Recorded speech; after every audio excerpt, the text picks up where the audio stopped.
Welcome to Silent Crime Case, where we delve into some of the most shocking and twisted murders of our time. In this episode, we take you to Shoreline Bay. In January of 2013, this serene setting became the backdrop for a gruesome murder, as 70-year-old Eleanor Black was found dead after an affair with her daughter's boyfriend ended in a horrifying crime. Eleanor Black was a 70-year-old woman who led a life that many would describe as anything but ordinary.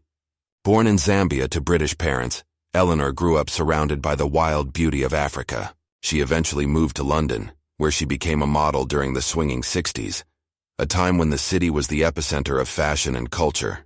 Her modeling career brought her into contact with celebrities, artists, and the elite of society. But Eleanor wasn't content to stay in one place. She married 4 times, each marriage more extravagant than the last, before settling down in Shoreline Bay, a sunny retirement community. Known for its relaxed atmosphere, Shoreline Bay was a place where Eleanor, a wealthy divorcee, could indulge in her taste for the finer things in life. Whether it was her collection of designer clothes, flashy jewelry, or her love for Bentleys, Eleanor was a figure of attention. Despite her age, Eleanor was obsessed with youth. She spent a small fortune on cosmetic procedures to maintain her appearance, and often surrounded herself with younger people, particularly men, whom she would entertain. Her vanity was well known in Shoreline Bay, where she frequented high-end boutiques and beauty salons. Eleanor had 1 child, Lila Black, but their relationship was strained. Eleanor's controlling nature and obsession with her looks made it difficult for Lila to connect with her mother. Lila had spent years living on her own, studying Zen Buddhism in Japan, far from her mother's shadow. When they reconnected in late 2012, their reunion was rocky. Eleanor was planning her 5th wedding to a much younger man named Jack Lear, more focused on her upcoming nuptials than on mending her relationship with Lila. In the days leading up to her death, Eleanor was busy preparing for her grand wedding. She spent hours at the spa, getting treatments to ensure she looked her best and shopping for the perfect wedding dress at high-end stores like Shoreline Couture.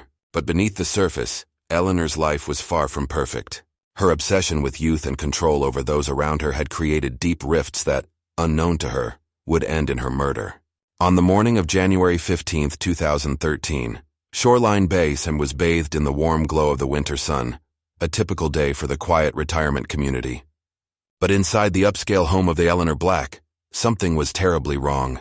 At around 9:30 a.m., Lila Black arrived at her mother's house to discuss last-minute details for the upcoming wedding. When she entered the home, she immediately noticed how eerily quiet it was. No music playing from Eleanor's vintage record collection. No sounds of her bustling about. Lila felt a knot in her stomach. She called out to her mother, but there was no response. Growing more anxious, she walked upstairs to Eleanor's lavish bedroom, a room filled with expensive furniture and walls adorned with photos from her glamorous past. What she found next was the stuff of nightmares. Eleanor was lying in her king-sized bed, naked and lifeless. Her face, once a picture of beauty and youth, was now a haunting sight. She had been shot, and in a gruesome twist, her eyes had been viciously poked out with a ballpoint pen. Shock hit Lila hard. She stood frozen, staring at the horrific scene. In a panic, she grabbed her phone and dialed 911, her hands trembling as she struggled to explain what she had just discovered. "My mother's dead. There's blood everywhere." Lila's voice was filled with terror and disbelief as she described the scene to the emergency operator. The police arrived within minutes, their sirens piercing the peaceful morning air of the neighborhood. Officers from the Shoreline Bay Police Department quickly entered the home, securing the area and instructing Lila to wait outside. Paramedics were close behind, but it was clear there was nothing they could do. Eleanor was already gone. As Lila stood outside trying to process what had just happened, neighbors began to gather, whispering among themselves. In a community where the biggest news was usually about a new car or an upcoming event, the discovery of a brutal murder was unimaginable. Lila was left to grapple with the horrifying reality that her mother was dead, and the question on everyone's mind was, who could have done something so terrible? The Shoreline Bay Police Department quickly responded to the scene after Lila's frantic 911 call. Detective Henry Kavinsky, a seasoned investigator with over 2 decades of experience, led the team. Kavinsky was known for his calm demeanor and sharp eye for detail, qualities that would prove essential in this grisly case. As they arrived at Eleanor's luxurious home, the officers were met with a scene of disturbing violence. Eleanor's bedroom, once a place of opulence, was now the site of a brutal murder. The king-sized bed, adorned with satin sheets, was soaked in blood. Eleanor's lifeless body lay in the center, naked, with a gunshot wound to her chest. But what shocked the officers most were her eyes, brutally poked out with a ballpoint pen. The sheer brutality of the act pointed to a deep-seated rage, suggesting the killer harbored intense hatred toward Eleanor. Detective Kavinsky and his team began their investigation with a thorough examination of the room. They carefully bagged and tagged evidence, including the blood-stained pen which was still lying on the floor near the bed. The crime scene unit photographed the room from every angle, capturing the horror in vivid detail. They also dusted for fingerprints, though the presence of Eleanor's many sexual visitors and household staff over the years made the task more challenging. Outside, Lila sat on the curb, wrapped in a blanket provided by a neighbor, her eyes red from crying. Kavinsky knew she would need to be questioned, but first, he wanted to ensure the crime scene was meticulously processed. As the investigation progressed, it became clear that this was not a random act of violence.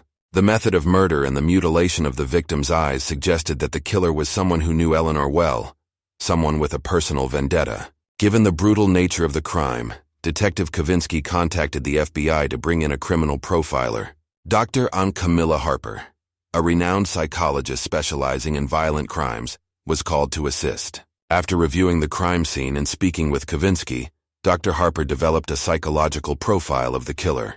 She believed the murderer was likely someone close to Eleanor, possibly a family member or one of her many sexual partners.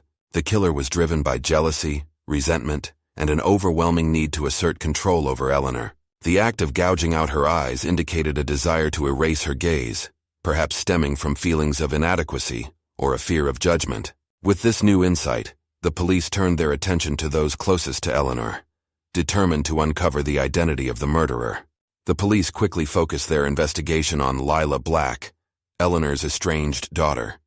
At 34 years old, Lila had spent much of her life living in the shadow of her glamorous and demanding mother. After returning from Japan, where she had been studying Zen Buddhism for several years, Lila had hoped to find some peace. However, reconnecting with Eleanor only seemed to reopen old wounds. Their relationship was strained at best, with Eleanor constantly criticizing Lila for not living up to her standards.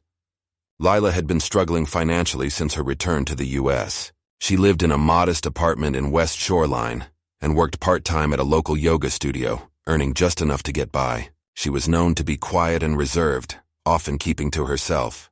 But beneath that calm exterior, those who knew Lila sensed deep sadness and frustration.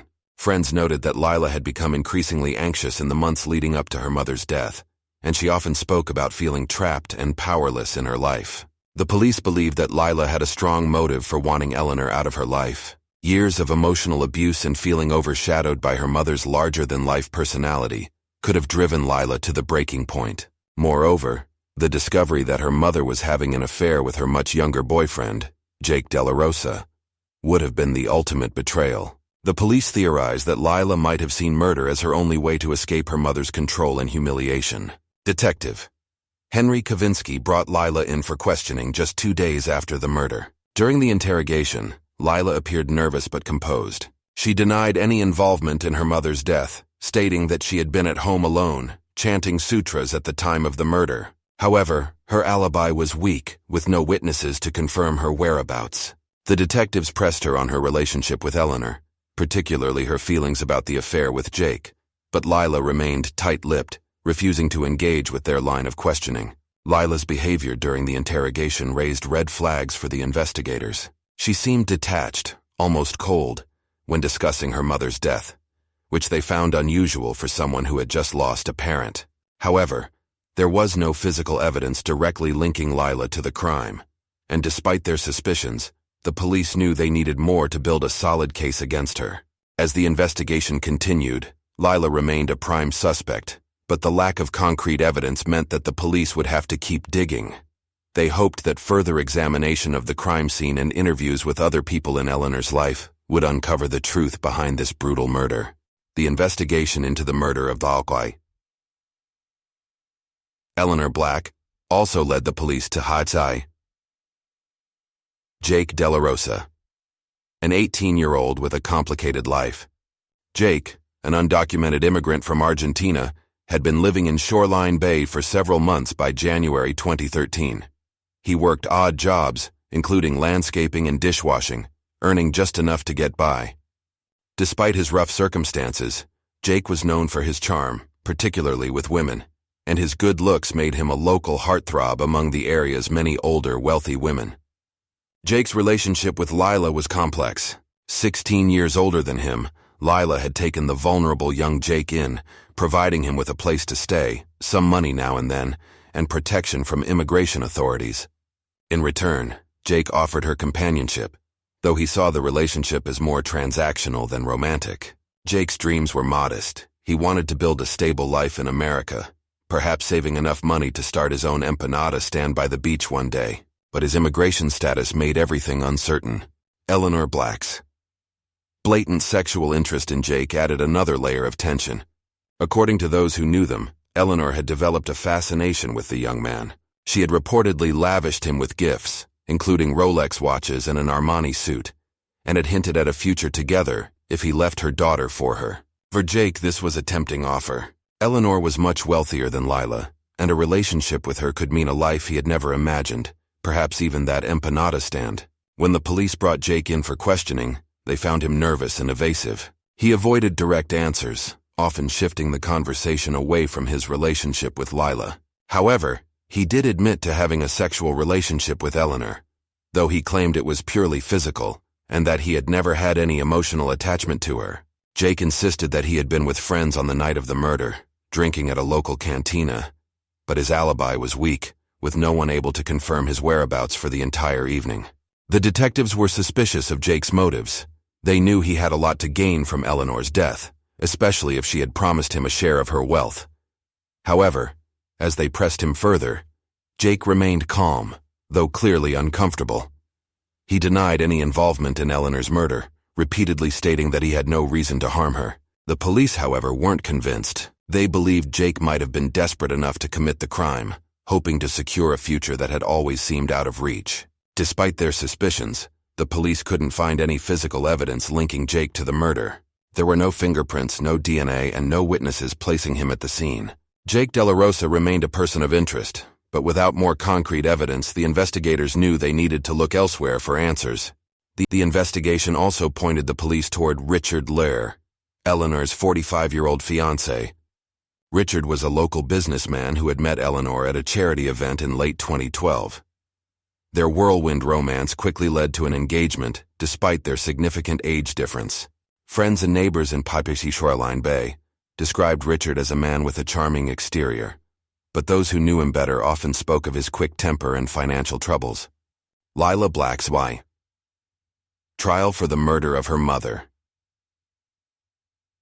Eleanor Black began on July 15, 2013, at the Shoreline County Courthouse. The trial quickly became the talk of Shoreline Bay, with locals following the proceedings closely, eager to see justice served. The prosecution was led by Assistant State Attorney Jennifer Ponzer, a seasoned prosecutor known for her tough, no-nonsense approach in the courtroom. Ponzer argued that Lila had coldly and deliberately planned her mother's murder out of deep-seated jealousy and anger. She highlighted the evidence, including the revolver Lila had purchased and the forensic proof linking her to the crime. Ponzer emphasized how Lila's resentment had been festering for years, culminating in this tragic act of violence. On the other side, Lila's defense attorney, Paul Adams, a well-known public defender in South Florida, painted a different picture.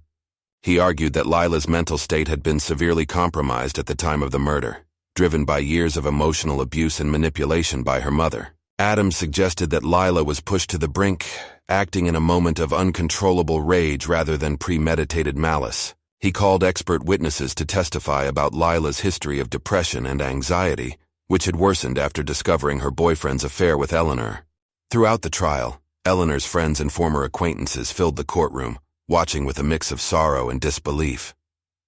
Some had known Eleanor as a vibrant, if sometimes difficult personality, and they struggled to reconcile the image of the glamorous socialite with the brutal crime. On August 2, 2013, after just 6 hours of deliberation, the jury returned with a verdict, guilty of first-degree murder. The judge sentenced Lila to life in prison without the possibility of parole. As the sentence was read, Lila remained expressionless, while her former boyfriend, Jake Delarosa, who had testified during the trial, looked on with visible relief. The verdict brought a sense of closure to the case, but opinions were divided. Some in Shoreline Bay felt that justice had been served, while others believed that Lila's life sentence was too harsh, given the circumstances of her mental health and the toxic relationship with her mother. For Eleanor's friends and family, the trial's outcome was bittersweet, a reminder of the deep wounds left by the crime.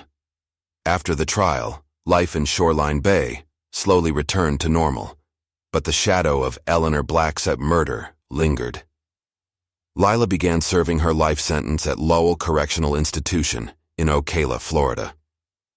Reports indicated that Lila struggled to adjust to prison life, grappling with depression and isolation. Despite her legal team's efforts to appeal the sentence, there was little hope for Lila's release. Jake Delarosa, Lila's former boyfriend, tried to move on with his life. He left Shoreline Bay and returned to Argentina, where he started over, away from the scandal that had consumed his life in Florida. In Argentina, Jake kept a low profile, working various odd jobs to make ends meet, far from the wealth and comfort he had sought during his affair with Eleanor. Richard Lear, Eleanor's former fiancé, also tried to rebuild his life. The death of Eleanor and the subsequent trial had left him financially drained, and he was forced to sell the lavish Shoreline Bay home they had planned to share. He moved to a smaller condo in Adler Beach, where he lived a quieter, more subdued life. Richard distanced himself from the social scene that he and Eleanor had once dominated, becoming something of a recluse. For Eleanor's friends and acquaintances, the glamorous parties and social gatherings of the past were a distant memory.